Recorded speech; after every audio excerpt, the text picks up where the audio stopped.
Vamos falar sobre isso?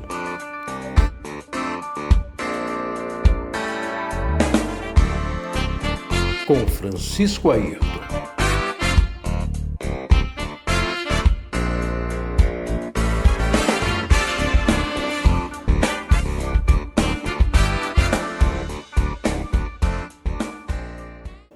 Nos últimos dias têm se intensificado as pressões para que governadores e prefeitos reabram o comércio para que a vida volte ao normal, apesar do avanço do novo coronavírus, agora também pelas cidades do interior do Brasil. Apesar do número altíssimo de mortes, já atingimos a marca de 72 mil óbitos.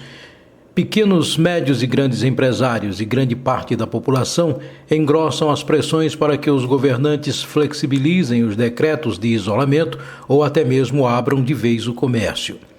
Tanta é a insensatez dessas pessoas que algumas partem até para a violência diante dos seus propósitos. Outras chegam a agredir verbalmente profissionais que estão na rua para a própria proteção dessas pessoas. Foi o caso do casal de não cidadãos, o engenheiro civil e a sua esposa no Rio de Janeiro.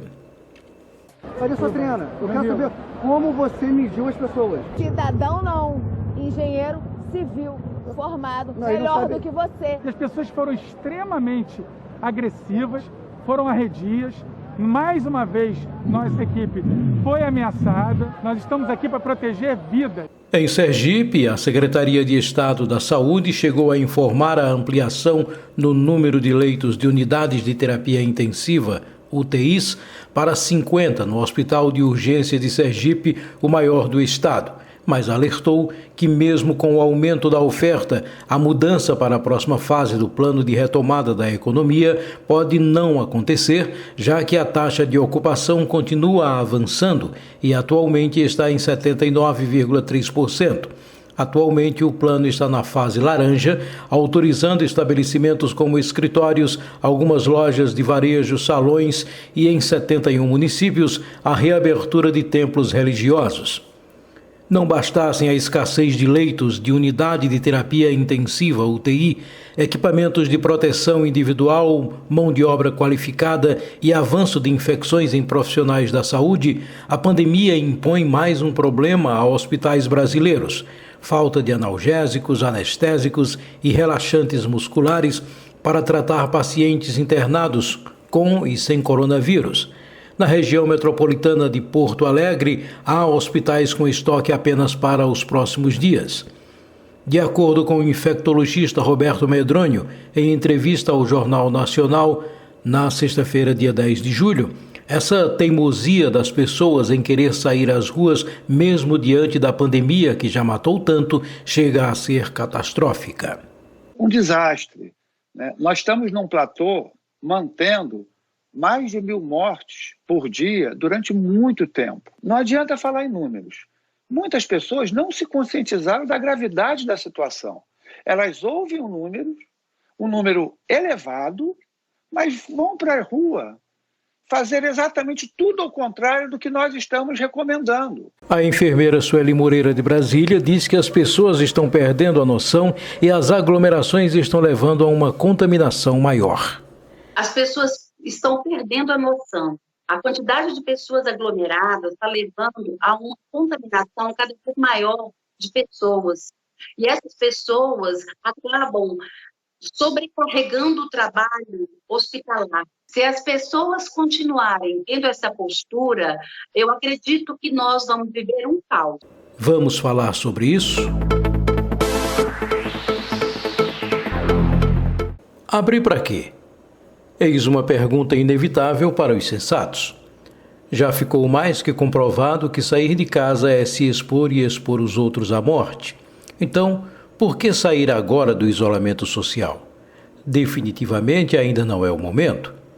Mas nem o crescimento assustador para nós confinados do número de mortes pelo Brasil parece fazer as pessoas recuarem do desejo mórbido de sair às praças e shoppings num perigoso desafio à maior ameaça após 100 anos à humanidade, que é o novo coronavírus. A taxa de ocupação de leitos é uma das condicionantes para o avanço na flexibilização do comércio. No entanto, isso vem gerando uma certa confusão no entendimento tanto das autoridades quanto da população. O país inteiro tem acompanhado nas últimas semanas a luta de governadores e prefeitos na tentativa de reabrir o comércio e fazer seus estados e cidades voltarem à normalidade. Mas o vírus é tão devastador que imediatamente as tentativas de retomada dessa tão desejada normalidade assustam os governantes, que acabam voltando atrás em seus decretos ao sentirem o peso da pandemia, fazendo milhares de novas vítimas, seja em contaminação, seja no aumento de mortes por todo o país, atraindo assim a revolta de festivos defensores da reabertura de tudo. E é exatamente essa pressão sofrida pelos governantes, cada vez mais uma pressão política, que leva esses administradores a cederem aos apelos de abertura e a invariavelmente pôr em risco a vida de tanta gente. No Rio Grande do Sul, por exemplo, segundo matéria publicada no G1, mesmo com bloqueio de vales transportes, Porto Alegre se distancia da meta de isolamento. Pouco mais de 43% das pessoas ficaram em casa na quinta-feira última, dia 9. A capital, até aquele momento, detinha 84% das vagas de UTI ocupadas e 152 mortes por coronavírus. De acordo com matérias publicadas em jornais do Rio Grande do Sul, a presidente da Associação Brasileira de Bares e Restaurantes Abrazel Gaúcha, Maria Fernanda Tartoni, defendeu a flexibilização da abertura dos estabelecimentos no estado e definiu a situação dos comerciantes de caótica. A situação mais delicada no setor ocorre em Porto Alegre, onde os bares e restaurantes estão fechados ao público. Uma pesquisa realizada pela Abrazel, divulgada no início deste mês de junho, aponta que 50% dos estabelecimentos da capital podem fechar as portas em definitivo no próximo mês. Além disso, explica, os estabelecimentos têm como realizar um manejo preciso por se tratar de atendimento nas mesas. Abre aspas, temos condições de retomar porque nos comprometemos com as regras, fecha aspas. Para evitar aglomerações, defendeu que deve haver uma fiscalização forte com penas rigorosas para que isso não aconteça. Uma angústia que pode ser sentida por todos, até entendendo que as pressões nesse sentido parecem ser muito justas, mas impossível garantir que possa haver um controle por parte dos restaurantes em relação aos seus clientes, de uma vez que não foi bem o que vimos quando se abriu esse comércio na semana que passou. O desrespeito às regras e até as agressões praticadas por muitos, como foi o exemplo do casal do Rio de Janeiro, que tentou humilhar um dos fiscais com a frase que se tornou meme nas redes sociais: "Cidadão, não. Engenheiro civil melhor que você", o que define o nível de pessoas que querem a todo custo sair do isolamento social.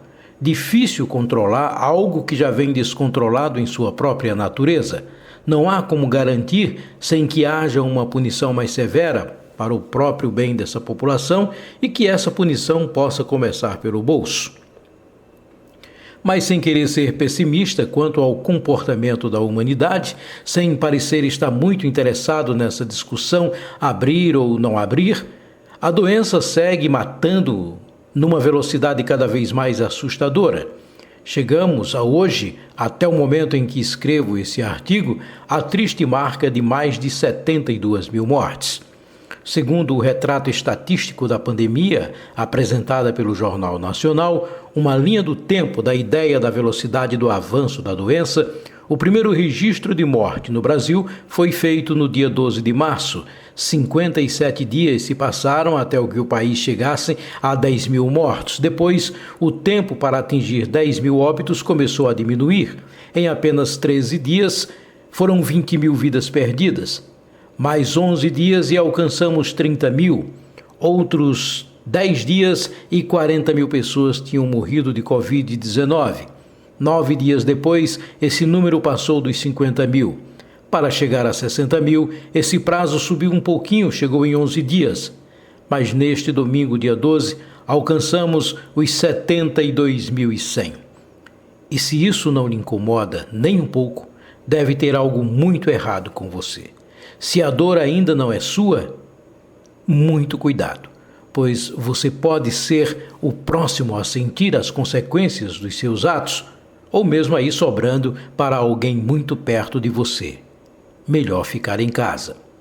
Feitas as indagações que acho pertinentes e os apelos que vejo necessários para muitos esclarecimentos, acho importante fazer aqui alguns questionamentos que se chegam a confundir a mente de quem está acompanhando atentamente os acontecimentos relacionados à pandemia pelo mundo.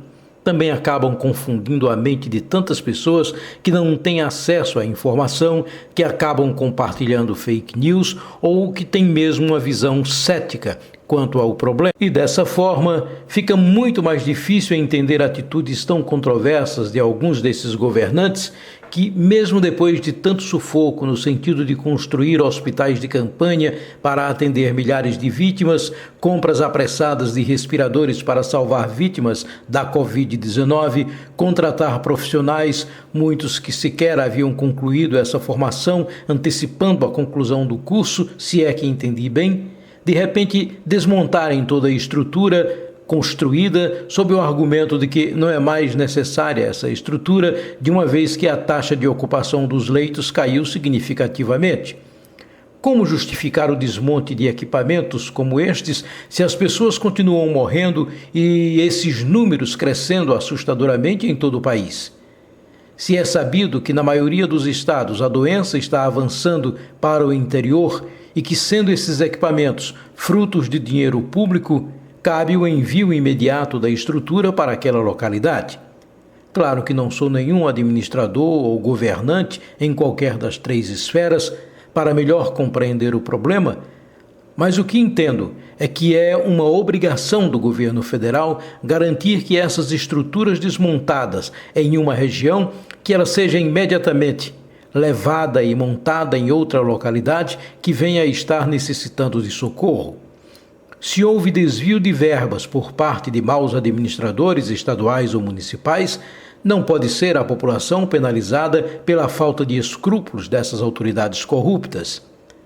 Que a justiça se encarregue de julgar e prender os ladrões, sem que com isso haja qualquer prejuízo para a população já tão atingida, já tão sofrida.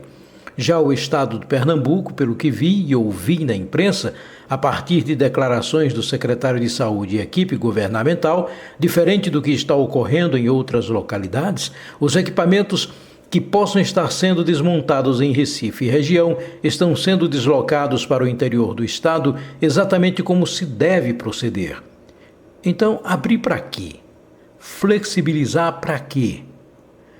No entanto, diante de tudo que está sendo dito aqui, a situação ainda é de muita preocupação, mesmo com todas as medidas que estão sendo adotadas pelas autoridades políticas e sanitárias, ninguém ainda tem a segurança no que está sendo feito.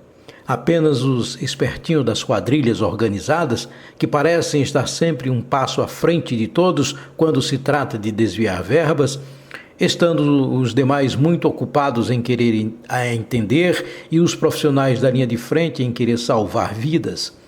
Se eu pudesse dar um conselho aos chamados bons governantes e principalmente aos profissionais de saúde que enfrentam essa guerra desigual contra o coronavírus, é de que não percam a fé. Continuem lutando por quem quer e precisa viver.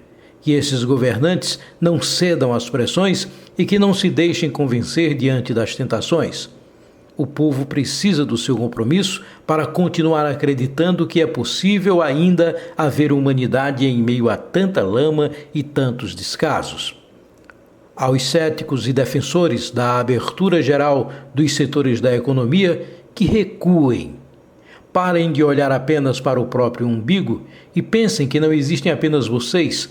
Tem muitas pessoas que precisam da sua consciência para continuarem respirando. E só para que possam refletir melhor, com uma total flexibilização, como querem os mais festivos e mais necessitados para a reabertura do comércio, não adianta abrir a sua loja se você não vai ter a quem vender e que de uma vez que aumentam os casos de contaminação, a ocupação dos leitos tende a subir e, inevitavelmente, faltará um lugar para você ou alguém seu muito querido. Essa ainda não é a hora de sairmos às ruas. Esse definitivamente ainda não é o momento de se flexibilizar. Eu sou Francisco Ayrton e comigo estiveram na produção deste podcast Yuri Brito, Vitória Geórgia e Isaac Brito. Até a próxima!